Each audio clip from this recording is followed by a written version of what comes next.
Seigneur, tu vois la joie dans mon cœur d'être réuni avec tes enfants, mes frères puis mes sœurs. D'être réunis, Seigneur, dans la simplicité, d'être réunis dans la vérité, d'être réunis dans l'unité. On veut pas étudier pour étudier. On veut pas étudier pour d'en savoir plus, premièrement. Seigneur, on veut étudier pour te connaître davantage. Connaître tes plans, connaître tes œuvres, connaître ta parole. Puis je te prie de nous aider, Seigneur. Édifie-nous ce soir. Puis fais du bien à notre cœur. Puis dirige-nous dans l'étude. Puis dirige-nous aussi dans la prière après, puis dans les chants. Seigneur, on remet cette réunion-là entre tes mains. Puis j'ai une pensée pour mes frères et mes sœurs, nos frères et nos sœurs dans le monde qui t'appartiennent, qui souffrent, Seigneur, en ton nom. Comme tu dis toi-même dans ta parole, que l'Esprit de gloire soit sur eux. Qu'ils soient heureux, Seigneur, et rendent avec force ton témoignage, avec joie, puis que leur ennemi soit confondu, Seigneur. Amen. OK. La dernière fois, il n'y a pas de note parce que j'avais fait, c'était comme pas dans les notes ce que j'avais dit, mais je trouvais ça important. Mais juste avant de parler de ça, y a-t-il quelqu'un qui se rappelle, on est dans quel sujet en ce moment? Là? De quoi qu'on parle depuis une couple de mercredi? Hein? Canon des Écritures? Qu'est-ce que ça veut dire, ça?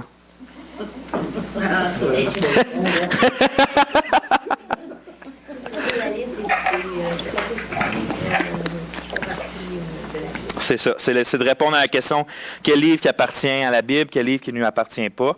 On a vu l'Ancien Testament, on a passé une couple de mercredis là-dedans. On a vu comment il s'est formé au fil des temps. On le voit dans la Bible. On le voit comment que c'est. C'est parce qu'il y a des gens qui incluent, comme les catholiques, qui incluent certains livres dans l'Ancien Testament, qui est les apocryphes, que nous, les protestants, on n'inclut pas, que les Juifs eux-mêmes n'incluaient pas dans l'Ancien Testament. On a vu pourquoi. C'était des raisons simples. Il y avait des erreurs géographiques, des erreurs théologiques. Ça avait toutes sortes d'erreurs. C'était pas cohérent. Les Juifs non plus les écrivaient pas. Les Nouveaux Testaments les citent jamais. Fait que pour toutes ces raisons-là, on avait les apocryphes, c'est pas biblique. Le reste des livres, c'est biblique. Puis là, on était rentré dans le Nouveau Testament. Puis, est-ce que vous vous souvenez qui sont principalement ceux qui ont écrit le Nouveau Testament? Okay. Oui, c'est ça, les apôtres. Okay. Ouais, les apôtres. Puis, pourquoi les apôtres? Pourquoi eux ont décidé de faire ça? Parce qu'ils ont marché avec Jésus. Oui, c'est ça. Oui. Ouais, parce qu'il y avait l'Esprit Saint. Hein? Inspiré de Dieu. C'est Jésus lui-même qui les avait commandé de faire ça. Hein? On a vu en Jean que Jésus avait dit que le Consolateur va venir, l'Esprit Saint va venir sur vous. Puis là, imaginez, il n'y a pas 100 000 personnes quand il parle, là, Jésus. Il y a ses apôtres. Puis il va venir sur vous, il va vous rappeler ce que j'ai dit. Il va vous enseigner des nouvelles choses. Puis vous allez proclamer ça jusqu'au bout de la planète. T'sais. Puis ça, c'est en québécois, au bout de la planète. Là. Puis c'est ça qu'on a vu que les apôtres ont fait. On a vu que c'est eux qui ont posé le fondement de l'Église. Donc on a vu que c'était les apôtres. Mais on avait vu aussi qu'il n'y avait pas juste des écrits des apôtres dans le Nouveau Testament. Est-ce que vous vous en souvenez quels sont les écrits comme ça là, du Nouveau Testament qui c'est pas directement un apôtre qui l'a écrit? Paul, c'est un apôtre qui a été choisi un peu après, c'est spécial, mais Paul, il était considéré comme un apôtre. Qui? Luc, oui, Luc, c'en est un. Hein? OK, Luc, Jude, qui d'autre? Non, Tite, il n'a pas écrit rien, Tite. Non, c'est Paul qui a écrit à Tite. Ouais. Hein? Marc, c'en est un. C'est Paul qui a écrit Timothée. Oui, c'est Paul qui a écrit Timothée. Les Actes, c'est Luc aussi. Fait Hébreux, on ne sait pas c'est qui, c'est vrai. Jacques, qui est le frère du Seigneur, ce n'est pas un apôtre. Jude, vous l'avez dit, c'est ça, OK. Vous les avez pas mal. Vous les avez toutes dit. OK. Sauf que comme on avait vu, ces gens-là, c'est des proches collaborateurs avec les apôtres. C'était pas quelqu'un... Oui, sauf que c'est Luc qui a écrit Luc et Actes. C'est comme son deuxième tome. Oui, c'est Jean qui a écrit Apocalypse. Ouais. C'est ça que je me demandais, moi aussi. Oui, c'est le même Jean qui a écrit l'Évangile, les 3 épîtres, puis l'Apocalypse. Oui. Oui. Ouais. Puis, c'est ça, on avait vu que les autres, comme Luc, c'était un proche collaborateur de Paul. On le voit dans les Actes, il suit Paul pratiquement tout son voyage. Même Paul le cite dans ses épîtres. Puis il le cite même comme étant l'Écriture. À un moment donné, il va citer une parole, il va dire que l'ouvrier mérite son salaire. C'est dans Timothée, je pense qu'il va dire ça. Je suis plus sûr. Je pense que c'est dans Timothée. Puis il va dire que c'est l'Écriture, que c'est la Bible, que c'est l'autorité de Dieu. Puis ça, c'est Luc qui l'a écrit dans son évangile. Fait que Paul cite l'évangile de Luc, puis il dit que c'est l'Écriture. Fait qu'on avait vu des choses comme ça. On voit que Marc, on ne l'a pas vu encore, sauf que Marc, on va le voir bientôt, c'était un proche collaborateur de Pierre. Puis, il y a l'auteur. Là, on est arrivé, par exemple, OK, ces gens-là, c'est des collaborateurs. OK, Luc, il était proche de Paul, Marc était proche de Pierre, mais l'auteur de l'Épître aux Hébreux, qu'on ne sait pas c'est qui, lui. Comment on fait pour savoir si. Non, c'est ça, on ne sait pas c'est qui. Il y a du monde qui ont dit que c'était Paul. Hein? C'est ça, ils disent qu'ils ne savent pas c'est qui, exactement. Il y a du monde qui ont dit que c'était Paul, mais pour de vrai, on n'a aucune idée c'est qui. L'auteur, il ne se nomme pas. La façon qu'il écrit, c'est pas comme Paul dans le reste de ses épîtres. Fait qu'est-ce qu'on est arrivé pour dire? Comment on fait pour savoir que l'Épître aux Hébreux fait partie de la Bible? Si ça n'a pas été écrit par un apôtre, en fait, on ne sait même pas c'est qui l'a écrit. Mais c'est parce que ça ne contredit pas le reste de la parole de Dieu. C'est sûr, c'est un bon point. D'un chrétien d'origine juive. Ouais, c'est pas mal sûr. Ouais, c'est pas mal sûr que c'est un chrétien. Hein? Avant témoignage d'elle-même qu'il est la parole de Dieu. Bon. Caro a dit qu'elle rend témoignage d'elle-même qu'elle est la parole de Dieu. Puis elle arrive à un bon point. On avait vu que.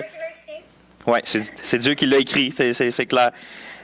On avait vu que. Puis c'est là que j'avais fait une pause la dernière fois, puis j'avais fait comme une parenthèse dernier mercredi que. L'Épître aux Hébreux, elle a tellement été pas contestée par les gens parce que la gloire de Christ, sa magnificence, comment il est grand, comment que c'est cohérent avec les restes des Écritures, comme Louise a dit. Puis il y a tellement de quelque chose d'éblouissant du Seigneur qui sort de cette épître-là que n'importe quel chrétien qui arrête puis qui la lit ne peut pas douter que c'est inspiré de Dieu. Comme. On avait arrêté là, j'avais pris un temps d'expliquer. Alors, est-ce qu'il y a une façon, plus que juste les choses historiques qu'on fouille, là, y a une façon plus sûre qu'on peut savoir que la parole de Dieu est vraiment la parole de Dieu? Là? C'est ça, des analogies. C'est là que j'avais dit que, tu sais, imaginez là, quelqu'un dans le fond d'une jungle là, qui ne sait même pas que le continent Amérique existe. Il est illettré, il ne sait pas lire. Puis nous autres, ils n'ont jamais entendu, ils n'ont jamais vu d'autres personnes. Ça existe, là, il y a des tribus qui n'ont jamais encore vu d'autres populations que leur propre petite tribu. Là. Puis nous autres, on arrive là pour les évangéliser. Là. Puis là, on leur annonce la parole de Dieu. Est-ce qu'eux, va pas leur dire des arguments comme oh, on a trouvé tel manuscrit, ça veut dire qu'ils ne comprendront rien de ce qu'on dit. Là. Ils sont illettrés. Là. Est-ce qu'eux peuvent être quand même sûrs dans leur cœur que l'évangile de Matthieu, qu'on leur traduit dans leur dialecte, c'est vraiment la parole de Dieu? Comme. Puis moi, j'avais répondu que oui. Puis je vais juste résumer en grosso modo. On avait vu que c'est justement par la gloire qui émane de la Bible pour le cœur qui a été changé par Dieu, là, un nouveau cœur. Il y a quelque chose qui sort de la Bible qui c'est comme, pour le cœur du croyant, c'est la parole de Dieu. On avait vu que c'est de même qu'on sait que la nature existe. Tes cieux racontent la gloire de Dieu. On avait vu que c'est comme ça que les gens devaient savoir que Jésus, c'est Dieu. Parce que les apôtres ont dit, Jean dit dans le début de son évangile, nous avons contemplé sa gloire, la gloire comme d'un Fils unique venu de la part du Père. Donc Jésus émanait tellement quelque chose de glorieux que pour le cœur qui pouvait voir, Jésus, c'était Dieu. Mais pour les pharisiens qui avaient le cœur endurci, ils ne voyaient rien. Comme pour les gens aujourd'hui qui ont le cœur endurci, ils ne voyaient pas de gloire là-dedans. Ils ne voyaient pas de gloire dans l'Évangile. Mais pour ceux qui ont le cœur changé, par exemple, ils savent dans leur cœur que c'est la parole de Dieu. Ça ne veut pas dire qu'ils n'ont jamais à se battre avec des doutes, mais leur nouveau cœur sait que c'est la parole de Dieu. Sans aucun doute. Fait que c'est ça qu'on est arrivé c'est ça qu'on a vu la dernière fois. Maintenant, on est rendu où qu'on est rendu aujourd'hui, qui est à la page 34. Puis là, tu sais, vous avez un gros chose en gras en haut, là. Tu sais, la ligne en gras. Est-ce que vous la voyez? Ça, j'ai juste mis ça parce que c'est ce qu'on a vu la dernière fois. Enseignement donné sur connaître la véracité de la Bible par la gloire particulière que le cœur régénéré des croyants voit. C'est juste pour qu'on sache, qu'on n'oublie pas qu'on avait vu ça entre les deux gros paragraphes. Là, t'sais. Fait qu'on va continuer maintenant aujourd'hui. Je vais juste baisser le son de mon épouse parce qu'il y a genre du bruit fatigant. Ce sera pas long, Caro. Je fais juste baisser ton son. Parle donc, Caro. Allô? OK. C'est le fun, ça dernière fois, tu avais dit une phrase. Quel autre Dieu que tu avais essayé pour devenir humain et s'approcher de lui à la Christ. J'avais écrit cette phrase, comme quand on parle de Jésus, on a ça. Ouais. C'était des exemples de gloire particulière qu'on voit dans le Dieu de la Bible. Ouais. Donc, la phrase, pour continuer ce point-là, on finit avec cette phrase-là. Il est tout à fait probable de considérer que l'Église primitive a été capable d'utiliser une combinaison de plusieurs facteurs là, pour reconnaître les livres qui étaient vraiment de Dieu. Puis les 3 facteurs, c'est ceux-là. La première, c'est donc l'approbation apostolique. L'approbation apostolique. Ginette, pas Ginette, mais Linda, tu cherches on est où? Arrête-moi, hein? Arrête-moi si tu sais pas on est où. OK.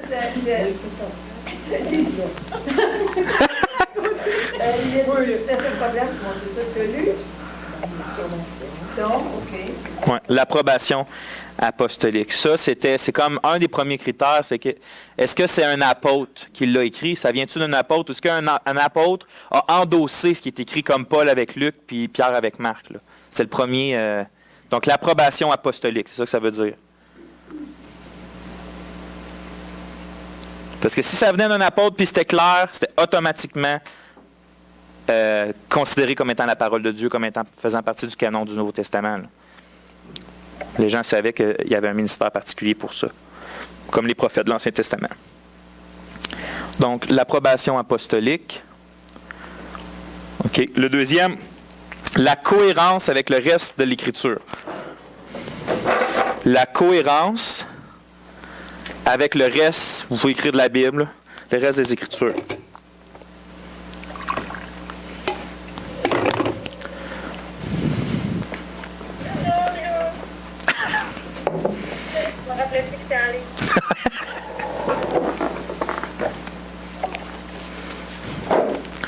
Donc, la cohérence avec le reste de la Bible, ça c'est comme ce que Louise avait dit au début. Automatiquement, s'il y a quelque chose qui contredit ce que le reste de la Bible a dit, c'est sûr que c'est pas biblique. Là. Dieu, il ne se tromperait pas. Là. Dieu, il est tout le temps cohérent. Puis on va voir tantôt des exemples de non-cohérence, justement. Puis finalement, la conviction, c'est ce qu'on vient de voir. La conviction générale de l'inspiration d'un écrit. Je vais le dire plus lent. Conviction générale.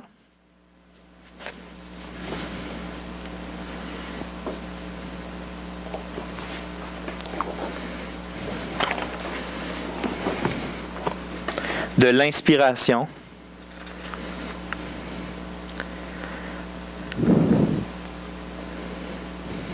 d'un écrit.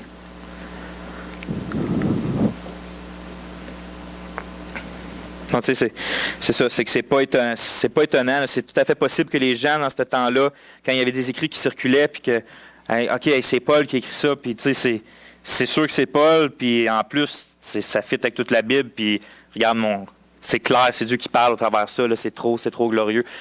Toutes ces 3 choses-là pouvaient être des facteurs qui influençaient quel livre choisir puis quel livre pas choisir. Là. Quel livre rejeter. Parce qu'il y en a eu là, des gens qui ont tenté de... Même dans ce temps-là, là, dans le 1er puis le 2e siècle, des gens qui ont écrit des affaires, qui se sont fait passer pour des apôtres, puis qui se sont fait passer pour d'autres, mais ils n'ont pas été retenus. Bon, on va voir des exemples de tantôt pourquoi ça n'a pas été retenu. Donc, on est rendu au point 2, à B2, qui est là, on va voir la confirmation historique du canon actuel. La confirmation historique.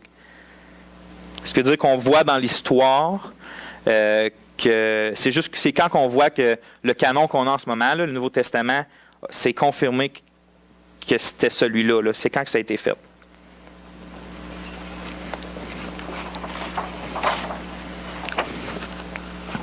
En fait, on n'a pas de date précise, là. C'est pas vrai l'idée là, qu'il y a des... un moment donné, genre c'est pas vrai qu'en 365, à un moment donné, là, les gens se sont rassemblés puis on a dit, bon, nous on décide que c'est eux les livres bibliques. C'est pas comme ça que ça s'est passé. On voit, comme si on lit ensemble, on voit qu'en 367 après Jésus-Christ, la 39e lettre festale. Ça, une lettre festale, là, je vous ai mis une note.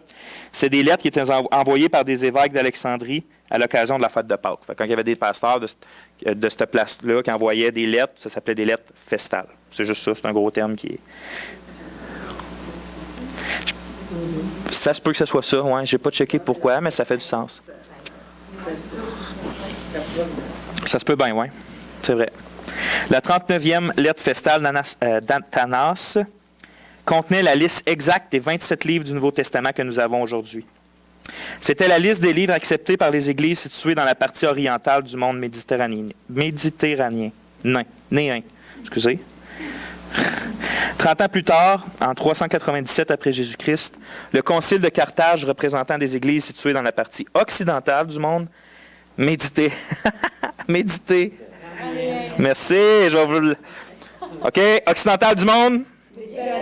Yes, sir, OK. A adopté la même liste que les églises orientales. Ce sont les premières listes définitives de notre canon actuel. Ça ne veut pas dire que les gens ne savaient pas les livres jusqu'à ce moment-là.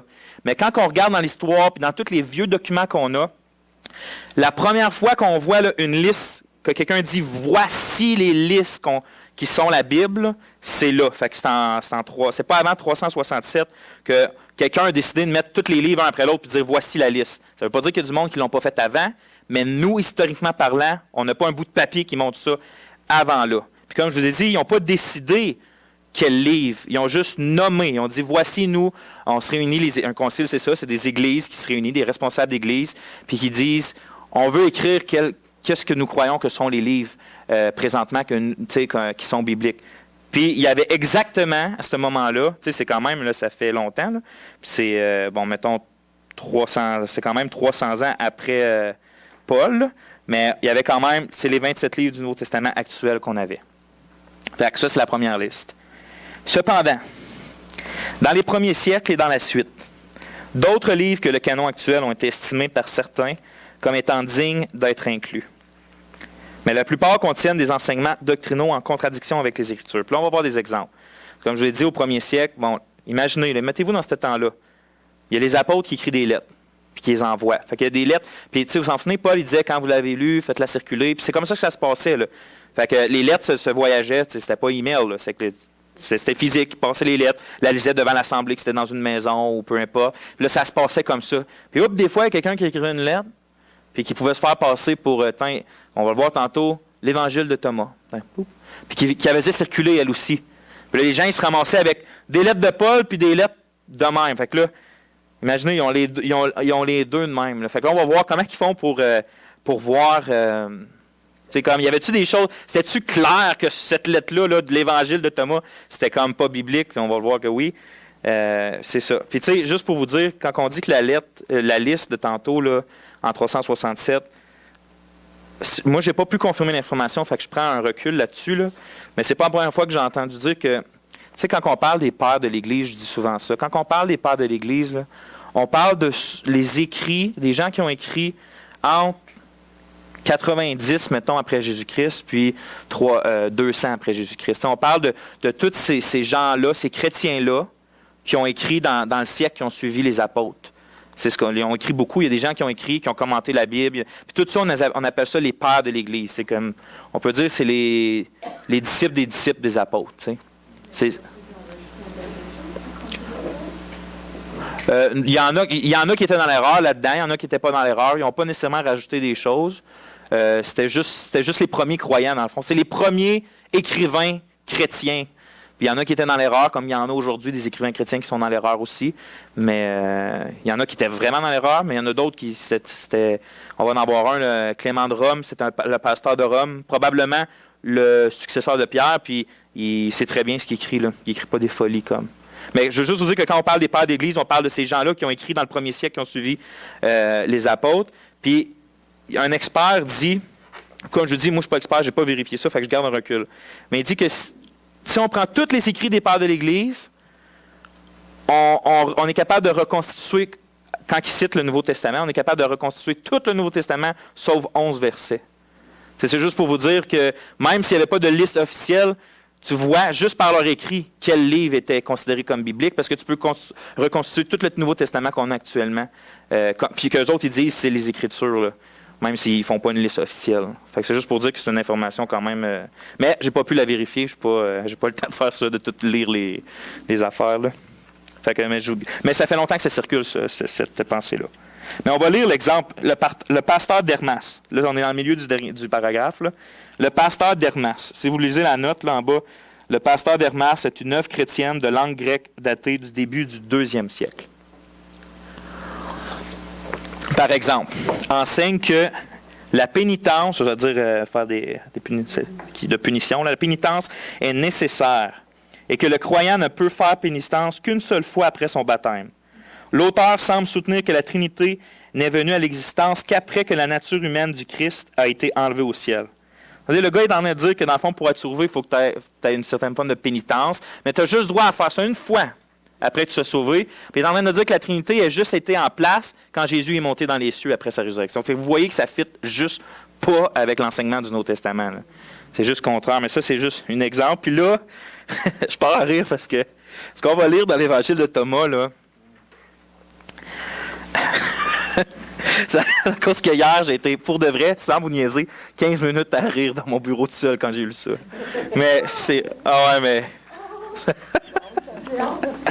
Regardez ça. Regardez ça. Ouais. Ah non, mais c'est que c'est tellement stupide. Le plus stupide, c'est qu'il y a du monde qui pensait que ça fitait avec la Bible dans ce temps-là. Regardez bien. L'Évangile de Thomas, qui pendant un certain temps a été considéré par certains hommes, certains comme faisant partie du canon, se termine par cette déclaration absurde. Puis là, je sais quasiment pas le goût de la lire, mais bon. OK, on va ouvrir la page, je vais vous la lire, OK? En mauve, l'autre bord. À la page 35. Là, c'est dans l'Évangile de Thomas, c'est le dernier verset, là, j'ai été voir. Simon-Pierre leur dit que Marie nous quitte, car les femmes ne sont pas dignes de la vie. Jésus dit, voici, que moi je l'attirerai pour la rendre mâle, de façon à ce qu'elle aussi devienne un esprit vivant, semblable à vous, mâle. Car toute femme qui se fera mâle entrera dans le royaume des cieux.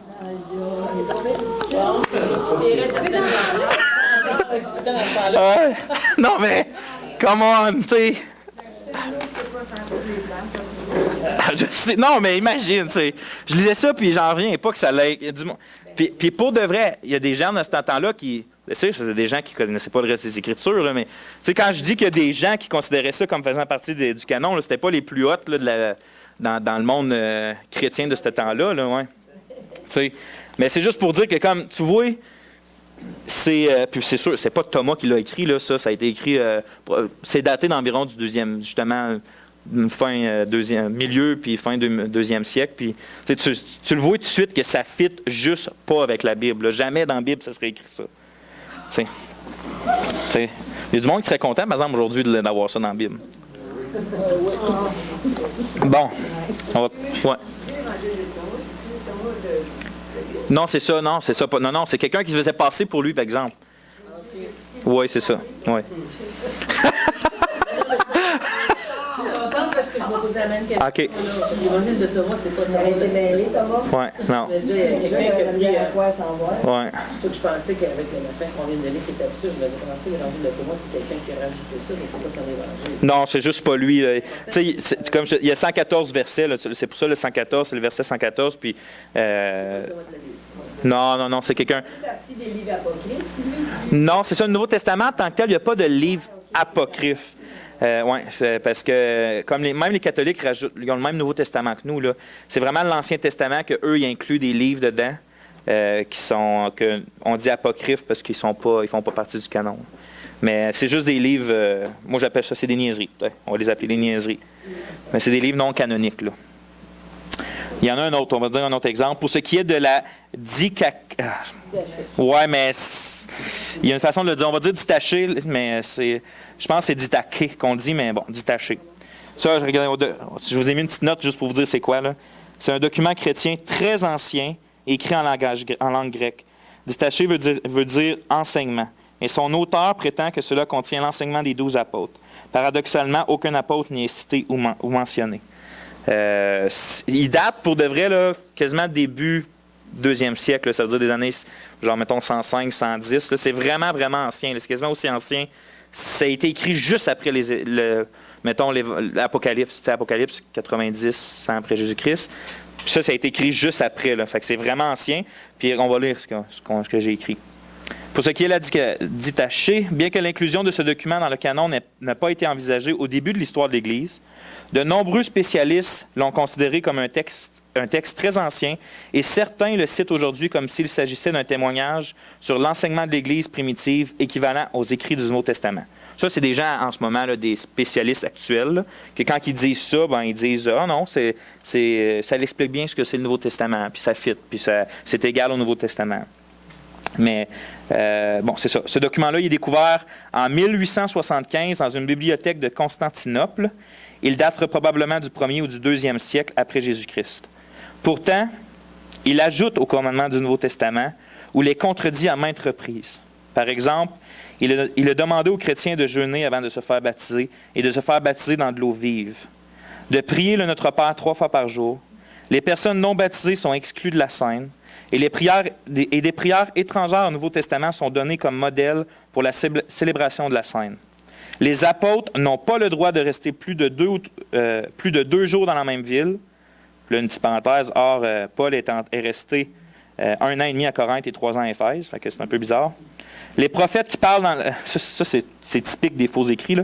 Les prophètes qui parlent dans l'esprit ne peuvent être réprouvés ni mis en doute. Ah, c'est bizarre, bon. Ça aussi, c'est en contradiction avec 1 Corinthiens 14, 29 qui dit que les prophètes sont soumis aux prophètes puis qu'on doit prouver. Puis dans Thessaloniciens, ça dit qu'on doit éprouver ce qui est bon puis rejeter ce qui est mal, tu sais. Fait que c'est complètement... Eux autres, lui, il écrivait, on ne sait pas c'est qui, mais il écrivait que quand un prophète parle, ben, tu n'as pas le droit de le mettre en doute. Ah, OK, tu sais. Il dit ça aussi, mais j'ai entendu Béni une autre fois dire ça, que de le mettre lui en doute, c'est de s'attirer les fautes de Dieu. Ah, OK.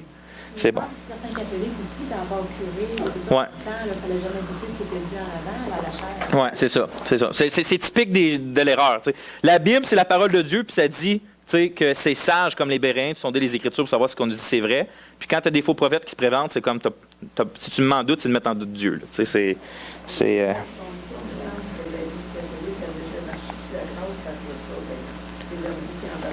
Ben, ça dépend ce que tu entends par l'Église catholique, parce que ça a été vraiment long avant que l'Église catholique...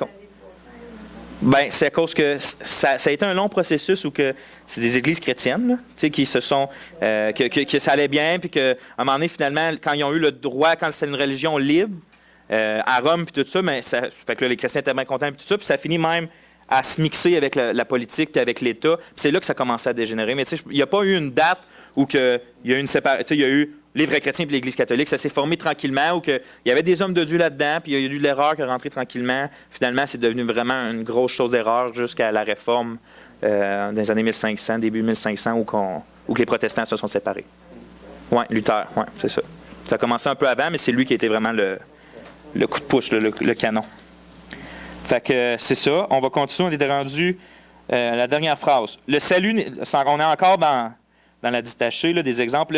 Le salut nécessite de devenir parfait au dernier moment. Ça veut dire que juste avant là, que soit que un Seigneur revient ou que tu meurs, il faut que tu deviens parfait. Là, paf! Puis après ça, tu peux être sauvé vraiment. T'sais. Tous des enseignements en contradiction avec la Bible. Donc, un tel document, dont on ne connaît même pas l'auteur, peut difficilement servir de guide pour connaître les enseignements et les pratiques de l'Église primitive. C'est juste pour comme dire à ceux qui disent que c'est un bon document, de dire, regarde, là, ça ne fit même pas que le reste du Nouveau Testament, fait que nous, on ne le considère pas. Même, ça peut être vieux, puis c'est vrai qu'il est vieux, là, c'est prouvé, je ne sais pas comment ils font, mais c'est prouvé que c'est daté là, du fin 1er siècle, début 2e siècle. C'est aussi vieux quasiment que... Sauf que c'est pas à cause que... Même s'il y avait Jean, mettons, super vieux, qui écrivait son Apocalypse, que lui écrivait ça en même temps, là, il écrivait quand même des erreurs, tu sais. Le catholicisme probablement commençait là, à dérailler. Oui, c'est sûr, il y a des idées, c'est ça. À un moment donné, on fait des conciles, puis là, ça a commencé à dégénérer. Ça a surtout commencé à dégénérer quand ils ont commencé à penser que Rome, c'est une place plus spéciale qu'un autre. Que l'Église de Rome était plus spéciale que les autres. Hein? Ah ouais, c'est ça, tu sais. Bon. Non, c'est correct. Le salut nécessite de devenir parfait au dernier moment. On cherche si je le dis. Dans ma tête, je vois ça aux yeux de Dieu, on est déjà saint à cause de Jésus-Christ. On regarde à travers son Fils. Et en même temps, on devient parfaitement, on devient parfait au moment de notre mort, on est parfait. Ouais, ben. Comment on pourrait la comprendre en même temps, c'est le dernier moment. Eux, ils veulent dire, quand ils disent que c'est le mot nécessite qui est pas. C'est comme si tu nécessites cette transformation-là juste avant d'être sois mort que le Seigneur revient, pour vraiment acquérir le salut. Mais c'est pas ça que la Bible dit. La Bible dit que ça nécessite que Jésus-Christ meure pour toi, puis que tu crois en lui, tu es sauvé parfaitement là, puis tu vas être transformé parfait à la fin, mais ça ne nécessite pas cette transformation. Ça ne nécessite pas la transformation à la fin. Ça nécessite la foi en le Seigneur Jésus au début. Mais eux, ils rajoutent une autre chose. Là. Ouais. Celui qui croit au Seigneur Jésus. C'est ça. C'est aussi simple que ça, l'Évangile. C'est pas plus compliqué. Là. Moi, il y a c'est parce qu'on parlait de perfection, que Ouais. c'est le mot nécessaire. Oui, c'est ça. Donc, on peut lire après, tous les autres documents existants qui étaient susceptibles dans l'Église primitive d'être inclus dans le canon sont tous aussi douteux, soit qu'ils contiennent des aberrations doctrinales qui les rendent clairement indignes d'être inclus dans la Bible, comme on vient de voir, soit qu'ils se défendent explicitement d'avoir un statut canonique. C'est-à-dire qu'eux autres même, là, tu as deux exemples. Tu as ceux qui essayent de se faire passer pour les apôtres, mais c'est n'importe quoi ce qu'ils écrivent, puis tu as ceux qui écrivent des affaires intelligentes puis bibliques, sauf qu'eux-mêmes disent comparez-moi pas avec les Écritures. Là. C'est comme les commentateurs aujourd'hui, là, qui font des commentaires, qui disent tout le temps au début, tu sais, c'est mieux de lire la Bible. Moi, j'essaie le plus possible de commenter, mais regarde, on va voir des exemples. Oh. Ignace, qui est un évêque d'Antioche. Évêque, là, dans ce temps-là, il s'appelle tout le temps évêque, mais c'est la même chose, ancien évêque, pasteur. Dans ce temps-là, il n'y a pas de différence comme dans le Nouveau Testament. Là. Fait que Ignace, évêque ou pasteur d'Antioche, a écrit dans sa lettre aux Romains, « Je ne vous donne pas des ordres comme Pierre et Paul. Eux, ils étaient apôtres. » Tu voyais qu'ils ne comparaient pas. On est en bas de la page 35 encore. 35. Oui. Clément de Rome, qui était le pasteur de Rome lui aussi, en 95 après Jésus-Christ, dans une lettre écrite à l'Église de Corinthe, démontre que pour lui, il y avait clairement une différence entre les apôtres et leur ministère, puis les autres. Regardez ce qu'il va écrire. Les apôtres ont reçu l'Évangile pour nous du Seigneur Jésus-Christ. Jésus-Christ a été envoyé de Dieu. Christ est donc de Dieu et les apôtres sont de Christ. Les deux, en conséquence, sont venus dans le bon ordre par la volonté de Dieu. Ils reçurent donc leur ordre, remplis de confiance à cause de la résurrection du Seigneur Jésus-Christ, et confirmés par la parole de Dieu, avec la pleine assurance du Saint-Esprit. Ils allèrent prêcher l'Évangile que le royaume de Dieu était sur le point de venir. Prêchant ici dans tout le pays et les villes, ils assignèrent leurs premiers fruits, ils veulent dire leurs premiers comme successeurs, après les avoir testés par l'Esprit, comme évêques et diacres de ceux qui devaient croire. Vous voyez que même Clément, il parle tellement d'une façon haute des apôtres, d'une façon à part, que on voit là, qu'ils ne comparaient pas leur écrit à leur écrit. Là. Fait que tu avais ces deux groupes de personnes-là. Ceux qui disaient n'importe quoi, qui essayaient de se faire passer pour Thomas, qui essayaient de se faire passer pour des gens, faire passer des gens importants, puis tu avais des gens qui écrivaient des choses sensées, qui étaient vraiment des bons pasteurs, puis qu'eux autres mêmes, comme n'importe quel bon pasteur va dire, ce que je dis, ça n'a pas l'autorité des apôtres. Là. Fait que tu avais ces gens-là. Okay. Par ailleurs, on peut continuer. Il n'existe aucune objection sérieuse à la canonicité des livres qui composent le canon actuel. Il n'y a vraiment personne, à part les athées qui haïssent la Bible, il n'y a personne qui met en doute que le canon qu'on a actuellement, il manque quelque chose, il devrait avoir quelque chose à rajouter. Là. Tous les chrétiens, depuis 2000 ans, ont la conviction que c'est vraiment la parole de Dieu, les 27 livres qu'on a dans le Nouveau Testament. Regardez, une petite note. Y a-t-il quelqu'un qui aimerait la lire? Bien, juste lire la première phrase jusqu'au trou. Là. Puis après ça, il va lire le reste. Ouais. Les explications de Y a-t-il quelqu'un qui sait quoi? Jacques, c'est ça. OK. Martin Luther, il y avait des petites hésitations à propos de cette épître-là. On va juste laisser le temps aux gens d'écrire, puis tu vas pouvoir lire encore Linda après.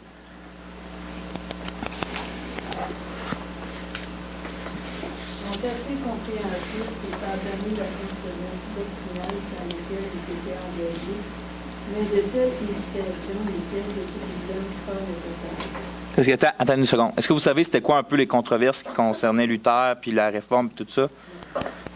Bien, il y avait beaucoup de choses. C'est surtout la parole seule. Mais une des grosses controverses, c'est que, c'est ça, les catholiques disaient la foi plus les œuvres égale le salut. Puis Martin Luther, lui, disait la foi seule égale le salut. Fait que, c'est une partie de la controverse. Fait que vous pouvez savoir que c'est un peu comprenable étant donné qu'il baignait là-dedans là, de montrer que c'est par la foi seule, quand il lit Jacques, puis que Jacques semble dire que l'homme n'est pas justifié par la foi seule, mais par les œuvres aussi, tu sais, Jacques a dit ça. Fait que Martin Luther avait des petites hésitations par rapport à ça. Mais tu peux continuer à lire. La contradiction apparente avec les enseignements de Paul est assez réglée si on admet que Jacques utilise foi et bonté, justification, foi et œuvre dans un sens différent de celui que leur donne Paul. Mais même avec ces hésitations, Luther a quand même précisé vers la fin de sa traduction allemande du Nouveau Testament, ce qui veut dire qu'il n'est pas exclu du canon. Il a même cité dans ses écrits plus de la moitié des écrits de Jacques comme présent. Vous voyez que même si Martin Luther avait quelques hésitations, ça ne l'a pas empêché. Il n'a pas dit... Bon, moi, je l'ai lu qu'il avait dit que c'est un épître de paille, une fois, mais lui-même, quand il a fait sa propre traduction de la Bible en allemand, il l'a inclus dedans. Il ne l'a pas rejeté.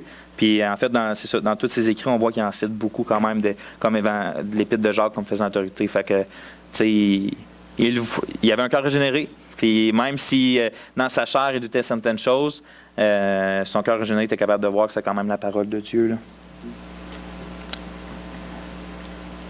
Il existe donc une confirmation historique de l'exactitude du canon actuel. On voit que dans l'histoire que le canon il était vraiment là. Wayne Grudem écrit « Celui qui entreprend une étude historique du canon doit cependant se rappeler que la tâche de l'Église primitive ne consistait pas à attribuer une autorité divine ou même ecclésiastique à des écrits purement humains, mais plutôt à reconnaître l'origine divine. Divine d'écrits possédant déjà cette qualité. Et ce, parce que le critère ultime de canonicité est l'origine divine et non l'approbation humaine ou ecclésiale. En gros, il faut se souvenir que c'est ça. C'est pas des gens qui disaient, bon, nous, dans notre concile, on va dire quels sont les écrits qu'on donne une autorité divine, qu'on dit ça va être partie de la Bible. Ça.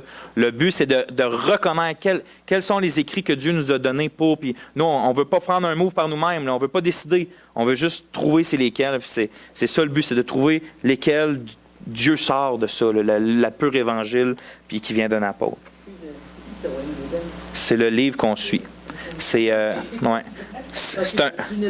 théologien enseignant. Ouais. Ouais. Parce que, tu sais, notre étude est basée sur une brique, là. Ça, je me souviens. C'est ça. Le canon est-il... Oui, B3. Le canon est-il complet? Là, c'est la prochaine question qu'on va se poser. Là.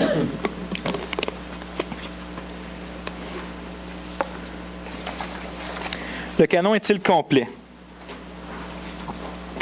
Devrions-nous nous attendre à ce que d'autres écrits soient inclus dans le canon? Ça veut dire, est-ce qu'on l'a... OK, on voit que ça fait 2000 ans, environ 2000 ans, que c'est 27 livres qui composent le Nouveau Testament. Il n'y a jamais eu... ça a tout le temps été ça. Il y a une livre officielle en 387. Avant ça, tous les livres sont cités pratiquement. Sont tous cités. On voit que ces 27 livres-là, ils ont toujours été là depuis 2000 ans. Sauf est-ce qu'on devrait en attendre d'autres qui s'ajoutent? Parce que demain, ça se peut que quelqu'un ait une révélation ou quelque chose, puis que Dieu veut qu'on la mette à côté de ces livres-là, après Apocalypse, puis qu'on continue. C'est la question qu'on pose. C'est une bonne question à se poser. Je vois Yolande qui dit non. C'est une bonne réponse, mais on va voir. On va voir. Ouais. Hein? Non. Peut-être. Le Seigneur, il revient sur la terre, puis après l'enlèvement. Okay, on va voir ça. On va voir. C'est ça, c'est une bonne question. La phrase introductive de l'Épître aux Hébreux place cette question dans une perspective historique appropriée. Celle de, vous écrivez, l'histoire de la rédemption. L'histoire de la rédemption. Je vais vous expliquer ce que je veux dire par ça.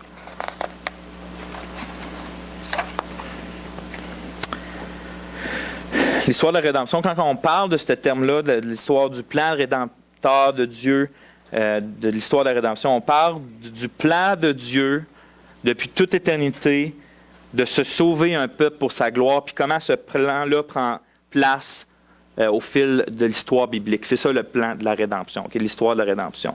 Puis quand que je parle que Hébreu met la question de est-ce qu'on attend une autre révélation dans le contexte de l'histoire de la rédemption, c'est qu'on voit dans la Bible que Dieu, ça je l'avais déjà dit, dans l'Ancien Testament, il a rajouté des écrits dans sa Bible à chaque fois qu'il se passait des étapes importantes dans son plan de rédemption. L'appel d'Abraham, Moïse, l'entrée dans... Hey, je me demandais c'était quoi, j'avais l'impression... Hein. On va jouer, tu pourras faire de la tasse tantôt pendant la guitare. Puis on voit que Dieu, il a rajouté des écrits, il a envoyé des prophètes à chaque fois qu'il se passait quelque chose de gros dans son plan. Par exemple, quand l'institution des rois, quand les rois ont été, quand il y a eu la séparation des nations avec Israël puis Juda, quand ils ont été en déportation, quand ils sont revenus de la déportation, on voit tout dans ça que Dieu envoyait des prophètes pour dire qu'est-ce qui se passait, expliquer ce qui se passe, inviter à la repentance, puis inviter à l'espoir aussi. On voit ça dans l'Ancien Testament. Fait que Hébreu place, c'est pour ça qu'Hébreu est important, parce que oui, Dieu, il y a, tu sais, dans l'Ancien Testament, il dit il y a un Messie qui va venir, il y a un Messie qui va venir, un Messie qui va venir. Puis là, on voit que le Messie est venu, puis regardez ce qu'Hébreu dit. Hébreu 1-2, dans la page 37, on lit ça. Après avoir, autrefois, ça dépend des versions, c'est pour ça. Moi, ça, c'est la Nouvelle Bible seconde que j'ai pris, celle-là. Ouais, après avoir autrefois,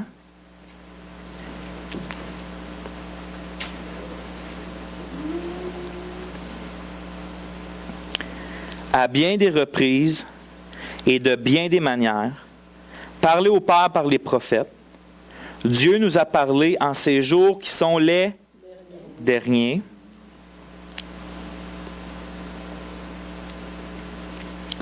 Donc Dieu nous a parlé en ces jours qui sont les derniers, par un Fils qu'il a constitué héritier de tout et par qui il a fait les mondes. OK. Regarde, je vais le répéter sans qu'il y ait de pause.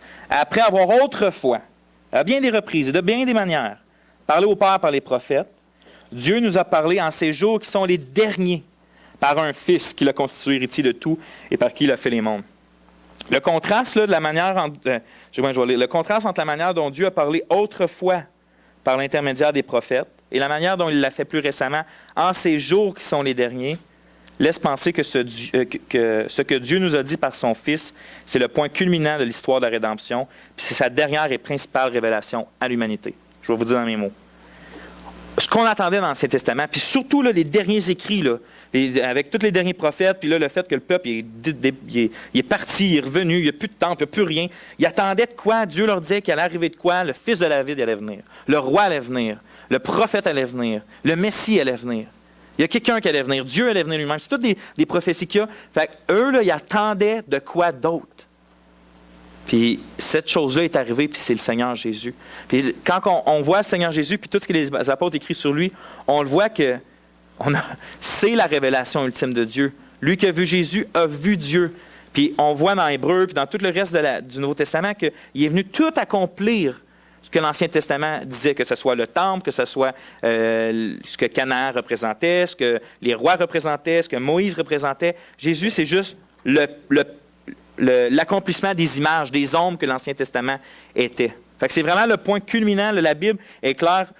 L'Ancien Testament pointe vers lui, le Nouveau Testament pointe vers lui. Le Nouveau Testament ne pointe pas tant vers l'avenir, oui, on va le voir, mais surtout vers ce qui s'est passé avec le Seigneur Jésus, parce que c'est la révélation culminante, OK? Fait que, puis toute la lettre d'Hébreu, le chapitre 1 et 2, va s'arranger pour montrer comment que Jésus est plus que n'importe quoi d'autre dans l'Ancien Testament. Regardez, dans l'Ancien Testament, on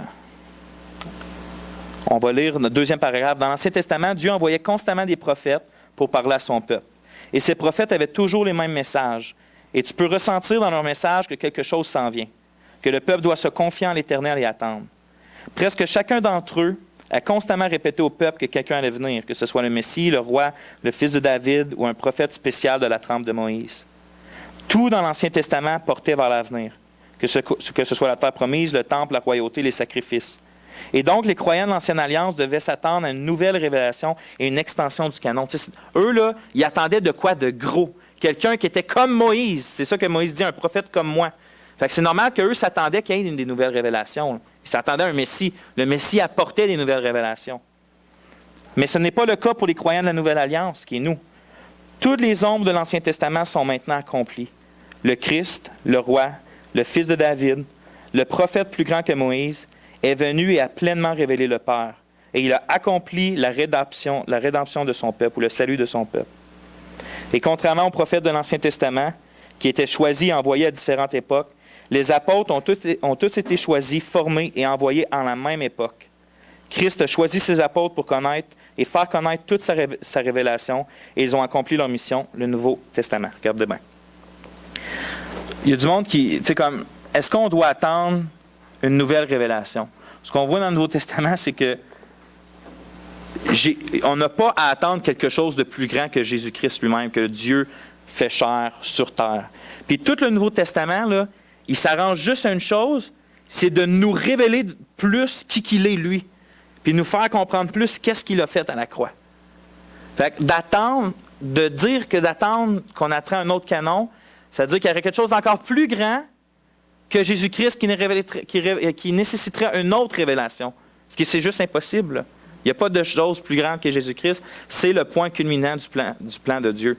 Nous, maintenant, oui, on attend quoi? On attend que lui revienne.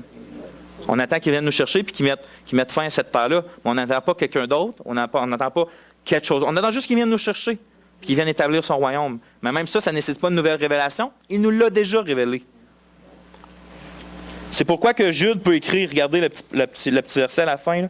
Bien-aimés, comme je consacrais tous mes efforts à vous écrire au sujet de notre salut commun, j'ai été contraint de le faire afin de vous encourager à combattre pour la foi qui a été transmise aux saints une fois pour toutes. Quand Jude dit la foi, là, il ne veut pas dire la foi, là, notre confiance en Dieu. Il veut dire le contenu de notre foi, ce que nous croyons. Cette foi-là, le contenu de notre foi a été donné une fois pour toutes. Ce qu'il est en train de dire, c'est qu'on n'a pas besoin d'attendre là, d'autres révélations, d'autres choses à croire, puis d'autres choses sur lesquelles appuyer nos vies. Ça, les apôtres l'ont donné. La foi donnée une fois pour toutes aux croyants, elle a été donnée. C'est ça que je dis. Une fois pour toutes. On n'a pas à en attendre d'autres fois, là, d'autres sujets de foi, d'autres contenus pour notre foi. Ça a été donné une fois pour toutes. Parce que les apôtres, leur but, c'est de comprendre l'Évangile, d'être éclairés sur l'Évangile, puis de fonder l'Église sur l'Évangile. Le fondement, là, c'est notre foi. Là. C'est le sujet de notre foi. C'est Jésus-Christ puis son Évangile. C'est tout le Nouveau Testament, puis l'Église est basée là-dessus. Fait que, ça a été donné une fois pour toutes. On n'a rien à attendre de plus que ça. Donc, j'ai juste résumé ce qu'on vient de dire. Nous ne devons donc pas attendre de révélations qui devraient être ajoutées au canon actuel pour ces raisons-là. Première, Jésus est l'ultime révélation. Jésus est l'ultime révélation.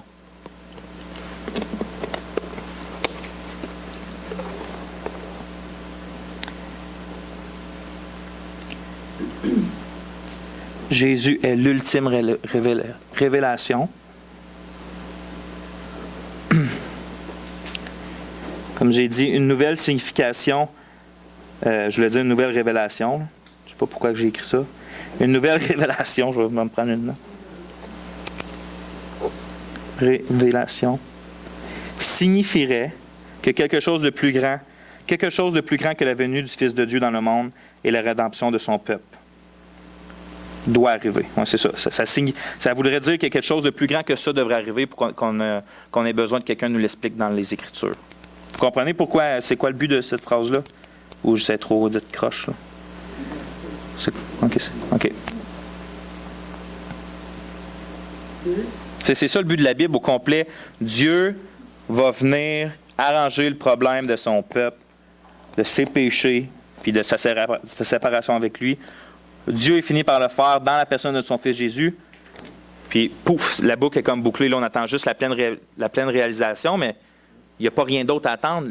Le but de Dieu qui traverse toute la Bible est accompli dans le Seigneur Jésus. Deuxième point, les apôtres sont morts.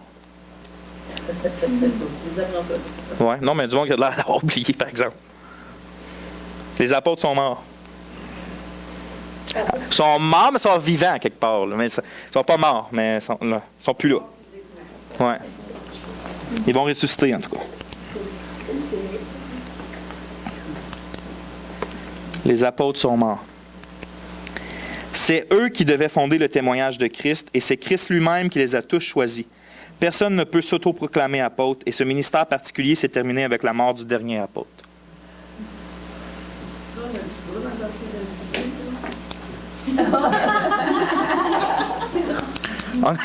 Qu'est-ce que c'est quoi? Je veux dire par là, à moins que tu en parles plus loin, que tu me dises. Je vais te le dire, on en parle plus loin. Quand on parle des apôtres sont morts, on dit toujours, on est toujours pris, que je sais pas, des apôtres, ça se termine là. Par contre, quand il parle de dons, il va dire les gens, les apôtres, etc., il y a un lien, parce que c'est nous qui croient que les apôtres existent aujourd'hui, c'est une mérite comme ça. Qu'est-ce qu'on doit croire? Il y avait 12 quelque chose, c'est 18 en tout, mais les dons, c'est pareil. Le verset que tu cites, c'est dans Éphésiens, quand ça dit que Dieu a premièrement donné des apôtres, ensuite des prophètes, ensuite des docteurs, puis ensuite ceux qui ont le don des miracles, puis le don des diverses langues.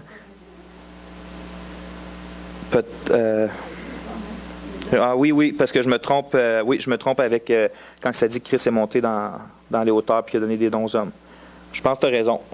Je pense que c'est dans Corinthiens. Puis, à cette heure, il faut que tu saches le contexte. Est-ce qu'il est en train de dire que dans chaque église, il faut qu'il y ait un apôtre, un prophète, quelqu'un qui fait des miracles? Non. OK. Est-ce qu'il est en train de dire que Dieu, premièrement, a donné des apôtres comme ministère à l'Église et des prophètes qui les ont accompagnés? Ensuite, des docteurs qui sont ceux qui enseignent la Bible, puis ensuite des gens qui ont différentes sortes de dons. Fait que tu vois, c'est pas nécessairement en train de dire que il y a un ministère d'apôtres qui doit se continuer. Ça dit juste que Dieu, en premier, a donné des apôtres. Puis en fait, c'est ça qu'il a fait. Les premiers dons que Dieu a donnés à l'Église, c'est les apôtres. C'est pas tant des dons spirituels que, oui, c'est des dons, mais c'est des ministères. Dieu a donné des dons ministères, puis le premier dans ce là c'est les apôtres. Le don est induit en erreur, si dans le ministère, tu sais. Ben, c'est que... Un don, ça pourrait être guérison, mais un ministère... Ben, c'est à cause qu'un apôtre, c'est un don aussi, parce que tu as tous les dons qui viennent avec. Là. Mais c'est sûr qu'on pourrait se disputer sur le mot. Mais en même temps, dans le Nouveau Testament, là, il y en avait d'autres apôtres que les 12. Il y en a d'autres qui étaient appelés apôtres. Mais apôtre, ça veut dire messager, missionnaire, envoyé comme. Jésus, en fait, il est l'ultime apôtre parce qu'il est envoyé de Dieu. Puis... Oui, c'est ça. Fait qu'il y avait des gens là, qui s'appelaient apôtres. Je pense dans le Nouveau Testament, si on compte, là, on peut trouver entre 15 et 19 personnes qui sont appelées apôtres. Mais même eux étaient différents. Il y avait une différence entre eux et les apôtres choisis par le Christ personnellement pour qui avaient passé. Il y avait juste Paul qui est un peu différent, mais sinon, toutes les autres avaient vu le baptême de Jean-Baptiste jusqu'à son ascension dans les cieux. Puis c'était un ministère qu'il fallait que tu aies vu tout ça pour ensuite aller rendre témoignage. Puis ça, c'était réservé aux 12. Là. Puis c'est eux qui avaient la mission de fonder l'Église, de mettre le témoignage. Puis à part ça, tu n'as personne. Si tu t'appelles apôtre aujourd'hui dans le sens que tu es un envoyé de Dieu, j'ai pas de problème avec ça. Oui, mais il n'y a pas c'est ça. Mais il n'y a pas d'apôtre là, dans le sens que tu sais, les apôtres, là, s'ils écrivaient à l'Église de Corinthe et qu'ils disaient de quoi faire, tu avais d'en faire l'écouter. Là. Mais moi, si Pierre Jean-Jacques qui s'appelle l'apôtre, je dis Pierre Jean-Jacques, ça doit dire parce que c'était des apôtres, mais ouais, c'est ça. Si n'importe qui se nomme apôtre, il a beau nous écrire une lettre ici, là, il peut être sûr qu'elle va passer en dessous de la Bible. Ouais. Ouais, c'est ça. Troisième point, nous savons quelle est la prochaine étape. Nous savons quelle est la prochaine étape.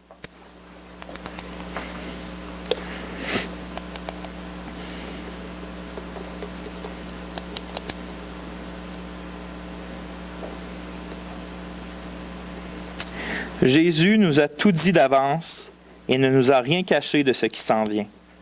Nous n'attendons pas une nouvelle révélation au même titre que les croyants de l'Ancien Testament attendaient que Dieu révèle ce qui allait arriver, qui serait le Messie, comment sauverait-il son peuple, etc. Nous attendons celui qui est venu et qui a promis de revenir nous chercher et d'établir son royaume sur la nouvelle terre et sur les nouveaux cieux. On sait ce qui se passe. Jésus l'a enseigné. Il dit, je vous le dis d'avance, je vous le dis d'avance, je vous le dis d'avance. Puis il a dit à Jean, check, écris-leur en plus l'Apocalypse. Fait qu'on sait, nous autres, on n'attend pas de nouvelles révélations. Dans l'Ancien Testament, un Messie, qui est le Messie, mais le Messie, c'est qui, c'est quoi, il va faire quoi exactement, il va sûrement nous libérer de Rome. Mais, tu vois, c'était pas tant clair que ça. Nous autres, c'est plus que clair, là, ce qui va se passer. C'est plus que clair. Donc, on n'a pas besoin de nouvelles révélations pour nous expliquer qu'est-ce qui va se passer. C'est pour ça que ici, Jésus peut dire, attention, je vous préviens, il y en a qui vont se dire en mon nom, qui va venir en mon nom, puis croyez-le pas, parce que moi, quand je vais arriver, ça va être juste comme, ça va être clair, là, comme un éclair dans le ciel. Oui, mais ils ne l'ont pas reconnu pour autant. Mais toi, dans ce temps-là, tu lis Isaïe 53, là. C'est-tu Israël? C'est-tu le Messie? C'est qui le serviteur souffrant? Eux, ils ne pouvaient pas concevoir que Dieu se fasse homme et qu'il soit un serviteur souffrant. Là. C'est au-delà de leur... En fait, c'est même dit que c'était un mystère. C'était voilé. C'était même pas révélé. Là. Puis finalement, Dieu interdit clairement d'ajouter au canon. Dieu interdit clairement d'ajouter au canon. On va finir avec ça.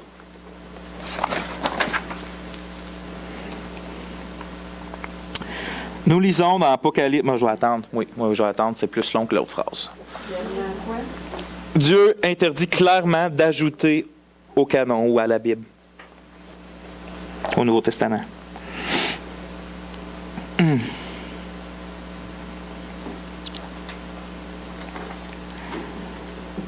Nous lisons... Tout le monde est prêt? Nous lisons dans Apocalypse 22, 17, 21. « Et l'Esprit et l'Épouse disent, viens. Et que celui qui entend dise, viens. Et que celui qui a soif vienne. Que celui qui veut prenne de l'eau de la vie gratuitement. Je le déclare à quiconque entend les paroles de la prophétie de ce livre. Si quelqu'un y ajoute quelque chose, Dieu le frappera des fléaux décrits dans ce livre. Et si quelqu'un retranche quelque chose des paroles du livre de cette prophétie, Dieu retranchera sa part de l'arbre de la vie et de la ville sainte, décrits dans ce livre. Celui qui atteste ces choses dit, oui, je viens bientôt. Amen. Viens, Seigneur Jésus. Que la grâce du Seigneur Jésus soit avec tous.